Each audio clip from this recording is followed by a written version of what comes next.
तो शिल प्रभुपाद जी को शिल प्रभुपाद जी को सब जानते हैं। शिल प्रभुपाद जी जो हमारे संस्था के संस्थापक आचार्य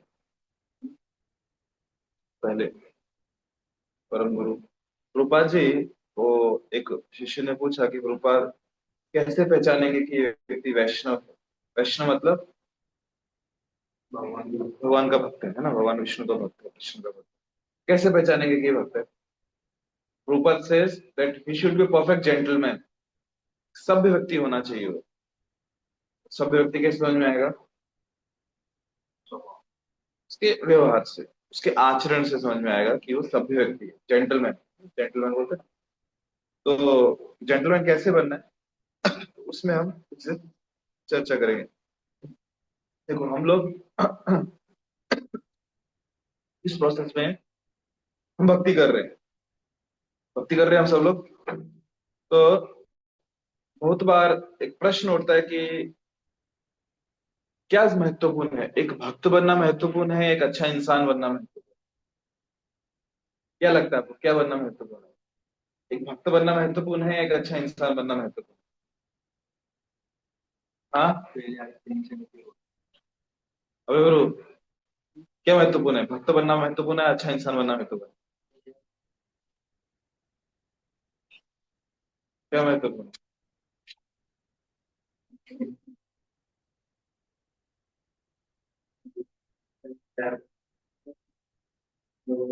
हाँ, अच्छा इंसान और भक्त अलग अलग नहीं है। जो भक्त है ना, वो अच्छा इंसान है और होना चाहिए। एक्सपेक्टेशन से उम्मीद है कि वो एक अच्छा इंसान है। तो भक्ति की जो प्रक्रिया है वो बहुत शक्तिशाली है। कैसे? भक्ति की प्रक्रिया बहुत शक्तिशाली है और हमारे जो कल्मश है हृदय में, उसको क्या करते हैं? साफ करते हैं। विदुन होती सुर सुदान। नाम जब करते हैं, नाम जब से क्या होता है, हृदय में जो मलिनता है, सब गंदगी साफ होती है। जो अनर्थ है वो सब साफ होता है। जैसे कोई व्यक्ति है जो बहुत स्वार्थपर है, केवल अपने बारे में सोचता है, लालची है, कामी है, क्रोधी है, तो ये जितनी गंदगी अंदर है सब किसी साफ होती है। नाम जब से साफ होती है डेफिनेटली। और साथ साथ वो आचरण में भी दिखना चाहिए। तो भक्ति की जो प्रक्रिया बहुत शक्तिशाली है। फिर भी जो चैतन्य महाप्रभु है उन्होंने क्या कहा है कि जो उन्होंने कुछ विशेष शिक्षाएं दी। किसको? रूप गोस्वामी को, सनातन गोस्वामी को। ये भक्तों ने कैसे व्यवहार करना चाहिए, क्या वो शिक्षाएं थी कि हम भक्तों ने कैसे व्यवहार करना चाहिए, जिससे जो समाज में हमको लगे, किसी व्यक्ति को लगे कि हाँ हमको ऐसा बनना है। अगर भक्त ऐसा होता है ना, तो मुझे ऐसा बनना है। लोगों को ऐसा इंस्पिरेशन मिलना चाहिए। जैसे जो विशेषकर कुछ भक्त जो काफी महीनों से या कह सकते हैं एक दो सालों से भक्ति कर रहे हैं, उनको अनुभव होगा कि बाकी लोग आकर उनको कहते हैं मुझे आपके जैसा बनना है ना? होता है ना ऐसा कि आप ऐसे कैसे हो, मुझे भी आपके जैसा बनना है। क्यों? वो आचरण में देखा उन्होंने। बहुत बार हम लोगों को प्रचार करने निकलते हैं कि आप हरे कृष्ण महामंत्र का जप करो, मंदिर में जाओ, है ना? तो नहीं सुनते। बट अगर वो आपके आचरण में देखेंगे कि वाह कितना अच्छा व्यक्ति है, तो मुझे भी इसके जैसा बनना है, वो अपना भी इच्छा है। तो चैतन्य महाप्रभु जो स्वयं भगवान श्री कृष्ण है, वो हरिदास ठाकुर को कहते हैं, क्या कहते हैं? फिर सनातन गोस्वामी विशेषकर हरिदास ठाकुर को कहते हैं, आपने आचार्य कहे ना करे प्रचार, प्रचार करे न कहे ना करे न आचार। कुछ लोगों का ना आचरण बहुत अच्छा होता है, पर वो प्रचार नहीं करते, लोगों को नहीं बताते कृष्ण भावना के बारे में। और कुछ लोग ऐसे हैं जिनको, जो लोगों को बताते हैं कृष्ण भावना के बारे में, पर उनके स्वयं के आचरण में नहीं होता। तो हरिदास ठाकुर के बारे में विशेषकर बता रहे हैं कि उनका आचरण भी बहुत अच्छा है और उनका प्रचार भी बहुत अच्छा है। आचार प्रचार नामेर कर दुई कार्य, तुम्हें सर्व गुरु तुम्हें जगतेर आर्य। कि हरि नाम के प्रति आप दोनों बातें, आचरण का प्रचार ठीक प्रकार से कर सकते हैं, इसलिए आप ही संपूर्ण जगत में श्रेष्ठ है। तो ये भक्त के लक्षण है। भक्त को उसका आचरण भी अच्छे से करना है और प्रचार भी करना है, दोनों कार्य करना है। इसमें से अभी कुछ चर्चा हम करेंगे। देखो भक्त जो होता है ना, केवल वेशभूषा से भक्त नहीं होता कि माथे पे तिलक लगा लिया, गले में कंठी माला पहन ली, हाथ में माला ले ली, धोती कुर्ता पहन लिया, ये वैष्णव नहीं। ये तो इसको फिर ढूंगी बाबा, सुने शब्द, वैसा नहीं बनना है अपने को, तिलक लगा लिया और गले में माला लटकाई और नहीं। हमारा आचरण ऐसा होना चाहिए कि अगर किसी ने हमें रास्ते से चलते हुए देख लिया, कोई व्यक्ति हमसे 10 मिनट भी बैठ गया ना, उसको भी इच्छा होनी चाहिए कि हाँ मुझे ऐसा बनना है, ऐसा आचरण होना चाहिए। एक वधु, वधु जानते हैं किसे कहते हैं? वधु किसे कहते हैं? नौरी। वधु, हाँ नौरी पता है ना, तो क्या करती है, श्रृंगार करती है वो, अच्छे से सजती है सवरती है, किस लिए? अपने पति को प्रसन्न करने के लिए, बराबर। तो वैसे ही यदि भगवान को प्रसन्न करना है तो हमारा क्या श्रृंगार है? हमारा श्रृंगार ये वैष्णव सदाचार। हम वैष्णव जो है इस प्रकार आचरण करें जिससे भगवान हमें देख के प्रसन्न हो जाए, ये हमारा वो आचरण हमें सीखना है। पहले आज हम चर्चा करते हैं इसका महत्व क्या है। तो चैतन्य चरितमृत में वर्णन आता है, भगवान चैतन्य महाप्रभु श्री सनातन गोस्वामी को कहते हैं, यद्यपि तुम्हें हो जगत पावन, तोमा स्पर्शे पवित्र है देव मुनिगण, तथापि भक्त स्वभाव मर्यादा रक्षण, मर्यादा पालन है साधुर भूषण।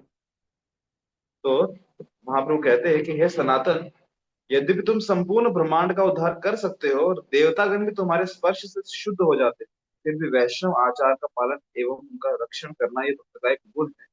वैष्णव आचार का पालन करना ये भक्त का सच्चा आभूषण है। सनातन गोस्वामी कौन है पता है? जितने हमारे 6 गोस्वामी है ना, सबसे इधर जो 6 गोस्वामी, उन 6 गोस्वामियों में से जो सबसे वरिष्ठ है तो सनातन।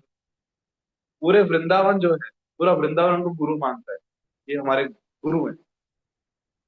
विशेषकर जब गुरु पूर्णिमा होती है ना, पूरा जितना ब्रज है वृंदावन है सब उनकी पूजा करता है।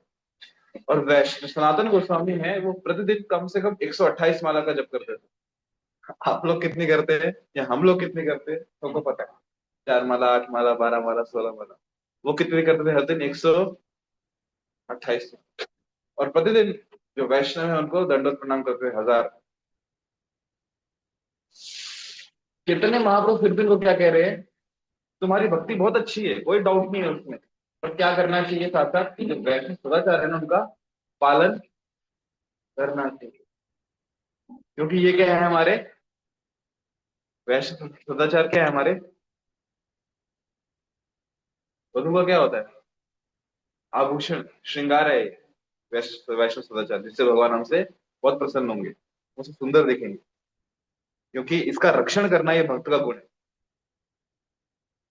मर्यादा लंघने लोक करे उपहास, इह लोक परलोक दुई है नाश। जो भी वैष्णव सदाचार का उल्लंघन करता है, उल्लंघन करना मतलब, हिंदी सिंपल है, समझ में आ रही है? जो शब्द नहीं समझ आता तो बोलो। जो वैष्णव सदाचार का उल्लंघन करता है मतलब उसको पालन नहीं करता, वो तोड़ता है, सिग्नल को तोड़ देता है। जैसे कोई व्यक्ति, नियम तोड़ना जैसे उल्लंघन करना, है ना, रेड लाइट है फिर भी उल्लंघन करके चले गए, कहते उल्लंघन करना। जो भी वैश्विक सदाचार का उल्लंघन करता है संपूर्ण जगत उसका उपहास करता है। उपहास मतलब मजाक उड़ाना। और इस प्रकार इस लोक और परलोक दोनों में ही वह नष्ट हो जाता है। अभी ये हो सकता है हमको समझना है कि किसी ने नियम तोड़ दिया उसका कैसे मजाक उड़ता है, क्योंकि हम अभी जिस जगह पे है उसने नियम तोड़ा, सब उसको वाह वाह करते हैं, क्या बात है, बहुत बहादुर व्यक्ति, इसने नियम तोड़ दिया, आज इसने क्लास बंक किया, है ना, आज इसने टीचर को एकदम पलट के जवाब दिया, होता है ना। दोस्त लोग कैसे एकदम वाह वाह करते हैं, बट एक्चुअली वो व्यक्ति सभ्य व्यक्ति नहीं, जो नियम तोड़ रहा है। कि मामा के सामने से ट्रिपल सीट लेके चला गया, मामा कुछ नहीं कर पाया। तो अभी ये कौन लोग हैं, मतलब हम इन लोगों के बीच में हैं जिनको नियम तोड़ने में मजा आता है। वो मतलब सभ्य लोग नहीं, जो सभ्य लोग है ना उस समुदाय में यदि आप रहोगे तो आप जब अगर नियम उल्लंघन करोगे, नियम तोड़ोगे, सब लोग आपको मजाक उड़ाएंगे।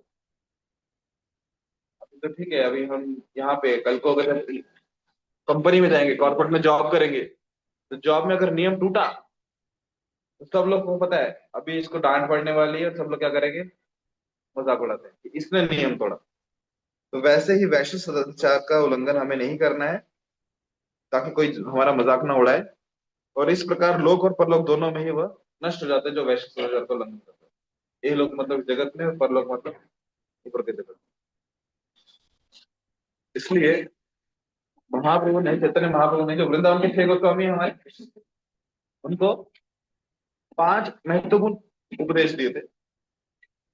और जो हमारी संस्था है इस्कॉन, इन्हीं उपदेशों पर टिकी हुई। इस्कॉन की जो नींव है कि करना क्या है इस्कॉन में, तो पहला उपदेश जो 6 गोस्वामी को महाप्रभु ने दिया था, वो था सभी शास्त्रों का सूक्ष्म रूप से अध्ययन करना एवं यह प्रतिपादित करना कि सभी शास्त्रों का मूल सार वस्तु है। जितने हमारे वेद हैं, बहुत बार लोग कहते हैं आप वेद नहीं पढ़ते, वेद कहाँ पे है इस्कॉन में, है ना। कितने पुराण हैं टोटल? 18 पुराण है। वेद कितने हैं? 4। कौन कौन से नाम पता है? ऋग्वेद, यजुर्वेद, सामवेद, अथर्ववेद। 4 वेद, 18 पुराण है। और उपनिषद कितने हैं? 108। ठीक है। तो फिर महाभारत है, रामायण है, हमारे पास इतना कुछ है। तो चैतन्य महाप्रभु ने 6 गोस्वामी को ये उपदेश दिया था कि आप जितने शास्त्र हैं सबको पढ़ो और उनका एक सार बनाओ, समरी बनाओ, क्योंकि जन सामान्य के पास ये समय नहीं रहेगा और इच्छा तो बिल्कुल नहीं रहेगी कि वो सभी वेदों को पढ़े, 108 उपनिषद पढ़े, 18 पुराण पढ़े। तो आप क्या करो, इन सभी शास्त्रों को पढ़ के इसका समरी निकालो, जिसको आपकी भाषा में कहें तो बुक्स पढ़ के नोट्स निकालो। फिर नोट्स दे दो किसी को, ये पढ़ ले पास हो जाएगा। तो वैसे सभी शास्त्रों को पढ़ के उसके नोट्स निकालो, समरी निकालो, और उसमें क्या इस्टेब्लिश करो कि भक्ति मार्ग सर्वश्रेष्ठ श्रेष्ठ है, कि भक्ति करने से सब कुछ हो जाएगा। ये आदेश दिया था, पहला आदेश। याद है पहला आदेश क्या है? क्या पहला आदेश? सभी शास्त्रों का सार निकाल के उसको क्या इस्टेब्लिश करना है? भक्ति श्रेष्ठ है। ये मूल सार वही है। दूसरा आदेश जो उन्होंने दिया, भगवान श्री कृष्ण की वृंदावन लीला स्थलियों को खोजना तथा वृंदावन धाम का इस रूप में निर्माण करना जिससे संपूर्ण विश्व के लोग वहां आकर शरण ले एवं प्रोत्साहित। भगवान श्री कृष्ण कब आए थे? 5000 वर्ष पूर्व, है ना। तो 5000 साल पहले जब भगवान श्री कृष्ण थे, तो वहां पे लीला करके वापस चले गए भगवत धाम। उसके बाद महाप्रभु और षड गोस्वामी कब थे? आज से 500 वर्ष पूर्व। तो कितना डिफरेंस आया? लगभग 4500 साल का। मीरा जो सरी थी वो सब लुप्त हो गई। तो इसलिए महाप्रभु ने कहा कि आप, भगवान ने कहाँ कहाँ लीला की थी वो जगह फिर से ढूंढ के निकालो, और वहां ब्रज में, वृंदावन में मंदिरों की स्थापना करो इस तरह से कि जब पूरे विश्व के लोग वहां पे आए और इन लीला स्थलियों को दर्शन कर सकें। ना ये उपदेश क्या दिया? किसको दिया? 6 गोस्वामी। कि अभी जब हम वृंदावन जाएंगे, जो हम जा रहे हैं, वो देखेंगे कि वहां पे गोस्वामियों ने कौन कौन से मंदिर स्थापित किए, क्या क्या लीला स्थली है वहां। तीसरा आदेश जो दिया वो था कि भगवान श्री कृष्ण के सुंदर मंदिरों का निर्माण करना और अर्चा विग्रहों की स्थापना करके योग्य अर्चना पद्धति के विषय में संपूर्ण देश का मार्गदर्शन। कि डीटी वर्ष जिसे कहते हैं कि भगवान के विग्रह जब है, अभी तो हमारे पास क्या है, फोटो है भगवान के, है ना। जैसे वहां फोटो में आप देख सकते हो कौन कौन है। सेंटर में श्रीमती राधा रानी है, उनके बाजू में गोपीनाथ जी हैं, और ललिता और विशाखा है। तो ये विग्रह है, मंदिर में रहते हैं। इनकी सेवा कैसे करनी है, इसकी पद्धति क्या है, विधि क्या है, एक प्रॉपर विधि है जो शास्त्रों में दी है। तो उसको वापस से क्या बोलते हैं, उसके फॉर्मेट में लेके आओ, उससे लोग समझ सके और विग्रह सेवा कर सके। तो ये आदेश दिया। चौथा आदेश था कि अपने स्वयं के आचरण से सिखाना कि वैष्णव कैसा हो, तथा वैष्णव के शिष्टाचार के उदाहरण से प्रस्तुत करें। अपने आचरण से लोगों को सिखाओ। श्री चैतन्य महाप्रभु के अनुसार ये अत्यंत महत्वपूर्ण सिद्धांत है। केवल शास्त्रों में निपुण होना इतना महत्वपूर्ण नहीं जितना वरिष्ठ भक्त, कनिष्ठ भक्त, भगवान और बद्ध जीवों के साथ योग्य व्यवहार की जानकारी। ठीक है, आपको शास्त्र बहुत अच्छे से पढ़े, पता है, बहुत अच्छी बात है। पर उससे महत्वपूर्ण क्या है कि आप एक दूसरे से बात कैसे कर रहे हैं, व्यवहार कैसे कर रहे हैं। मुझे गीता के 18 अध्याय 7 श्लोक सब याद है, पर मुझे ये नहीं पता कि सामने वाले से बात कैसे करनी। तो क्या फायदा होगा मेरे उस गीता का याद करके? फायदा है। ये जो ज्ञान है ना, वो हमें विनम्र बनाना चाहिए। ज्ञान अगर अहंकार लेके आ रहा है तो वास्तविक ज्ञान, ज्ञान यदि विनम्र बना रहा है तो वास्तविक ज्ञान। तो इस वजह है दिखना चाहिए। भक्त के लक्षण, ऐसे भक्त के लक्षण है सेवा कर। श्रील प्रभुपाद जी के पास कि शिष्य एक व्यक्ति को लेके आए शुरुआती दिनों में। श्रील प्रभुपाद, आपको पता है ये जो भक्त है ना, इसको गीता के 700 श्लोक याद है, आगे से बोलो पीछे से बोलो सब सुना देगा ये। प्रभुपाद ने क्या कहा, जाओ इसको तुरंत रसोई में लेके जाओ और उनको सेवा दो बर्तन धोने। ये नहीं बोला ठीक है सुनाओ गीता के श्लोक, क्या बोला जाके, तुरंत सेवा में लगाओ। उनकी सेवा करने से क्या होगा, हृदय निर्मल होगा, और जो श्लोक याद किए उनसे क्या होगा, ज्ञान है तो अहंकार आएगा। सदाचार मतलब हमारा व्यवहार कैसा है। तो पांचवा जो आदेश दिया वो दिया कि अपनी रचनाओं एवं उदाहरण से ये दिखाना कि एक वैरागी का जीवन कैसा होना चाहिए। अपने उदाहरण से और अपनी रचना से, आवाज आ रही है सबको, क्या दिखाना क्या दिखाना कि एक जो वैरागी है, जिसने वैराग्य धारण किया उसका जीवन कैसा है। तो चैतन्य जो सनातन गोस्वामी है और विशेषकर जो बाकी गोस्वामीगण है, महाप्रभु रे भक्त वैराग्य प्रधान, तो वैराग्य शिरोमणि है, वैराग्य प्रधान है। यदि उनका जीवन देखोगे, और यदि हमें वैसा वैराग्य अपने जीवन में लेके आएंगे ना, हम सच में मर जाएंगे। हम तो फिर भी कपड़े कैसे पहनते हैं, फिर भी अगर आप मुझे देखोगे धोती कुर्ता पहने, सिला हुआ वस्त्र पहने। आप लोगों ने कहाँ कहाँ से कपड़े खरीदे, कुछ ऑनलाइन कुछ ऑफलाइन, चुन चुन के पसंद, मेरा फेवरेट कलर कौन सा है ना। षड गोस्वामी कपड़े कैसे लेते थे, नहीं खरीदते नहीं थे, दर्जी को ऑर्डर नहीं देते थे, कोई फ्लिपकार्ट अमेजोन से बिग बिलियन डे पे सेल नहीं देते। जो कचरे में किसी ने कपड़े यूज करके फेंक दिए, उसमें से वो कपड़ा मिल जाए उठा लेते थे और लपेट लेते थे गमछे की तरह, चलो हो गया हमारा, कूपी बना लेते थे, गमछे बना लेते थे, हो गया। ये मेरा, खाने को क्या चाहिए, जो भिक्षा में मिल गया बस, ऐसा नहीं कि कुछ स्पेशल ऑर्डर कर रहे हैं। और उसके लिए रघुनाथ भट्ट गोस्वामी तो रघुनाथ दास गोस्वामी तो फिर भी केवल दिन में एक छाछ भर के पीते थे बस, छाछ पीते भर के हाथ में छाछ, दैट्स इट। ठीक है, हमको उतना नहीं करना है, बट उसमें से वैराग्य सीखना है हमको, वैराग्य कैसा हो कि ज्यादा शरीर के प्रति आसक्ति नहीं। तो क्या क्या चीजें सीखने वाले हैं हम, कुछ चीजें हैं जैसे भक्तों का जीवन कैसा होना चाहिए, जैसे कहते हैं ना, सादा जीवन उच्च विचार, सिंपल लिविंग हाई। अभी कैसा हो जाता है,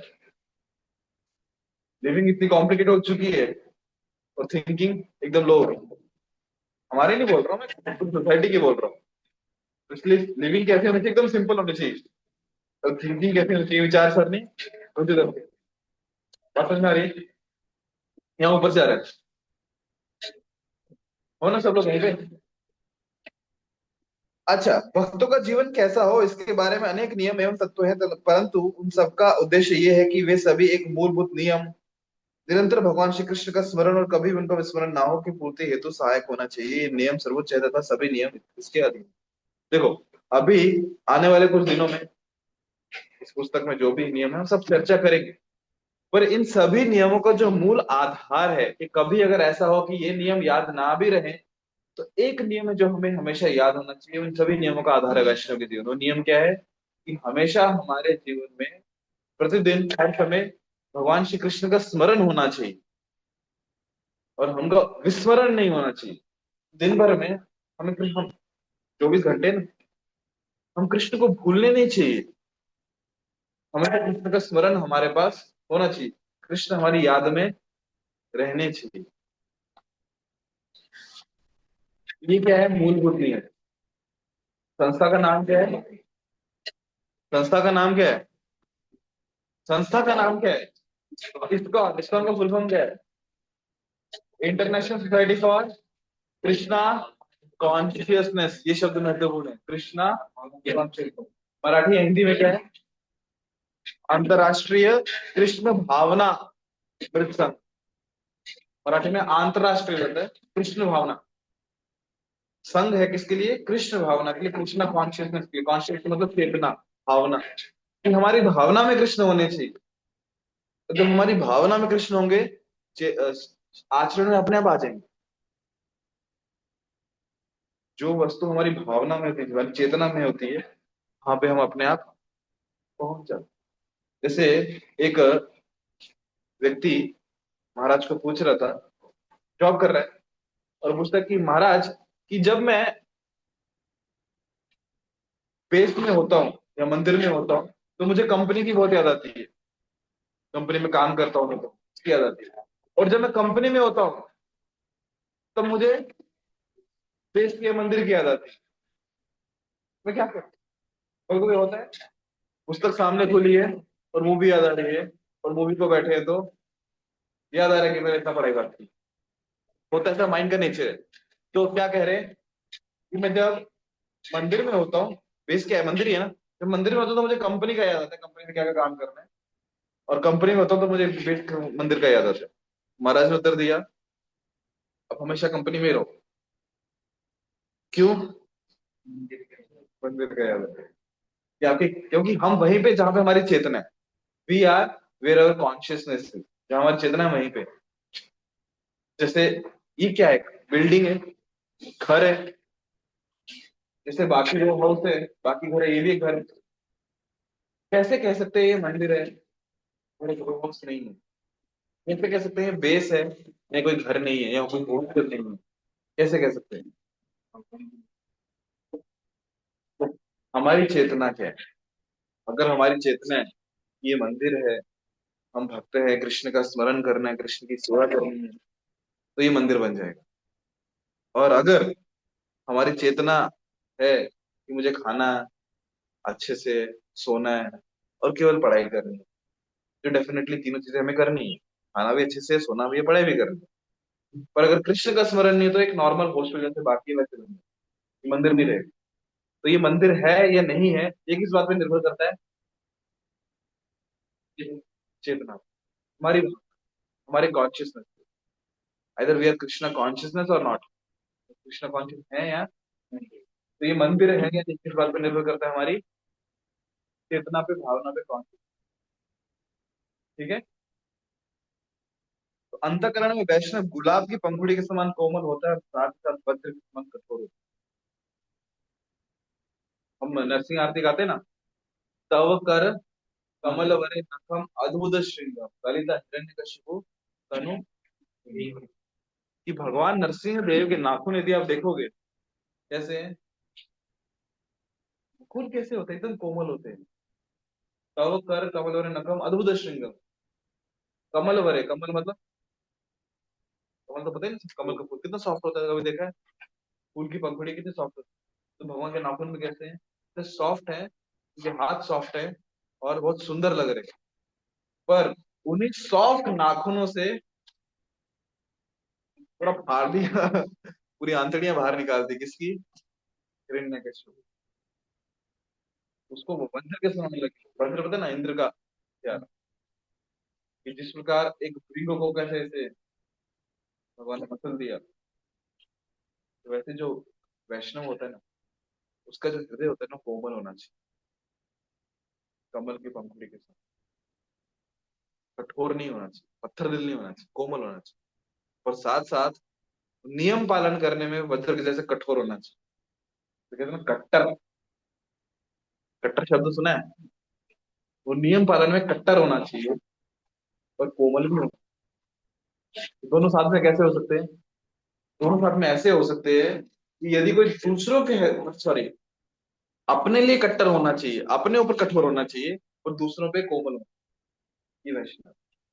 कि मान लो लगा कोई व्यक्ति, कोई दूसरा भक्त है, उससे वैष्णव अपराध हो गया, या फिर उससे वैष्णव कोई जो सदाचार जो नियम है उससे नहीं पालन हुआ, कोई एक नियम छूट गया उससे, तो ये नहीं कि उसके ऊपर पहाड़ की तरह टूट पड़े कि आप ऐसे कैसे नियम पालन नहीं कर रहे, हमें कहा गया नियम पालन करने। नहीं, वहां कठोरता नहीं दिखानी, वहां कोमलता, आप प्यार से समझाइए या उसके ऊपर नजरअंदाज कर दीजिए। पर अपने जीवन में, व्यक्तिगत जीवन में, वहां कोमलता नहीं चाहिए। वहां क्या चाहिए? कठोरता चाहिए कि मैंने कैसे नियम पालन किया, मुझे नियम पालन करना है। वो कट्टरता भी चाहिए। और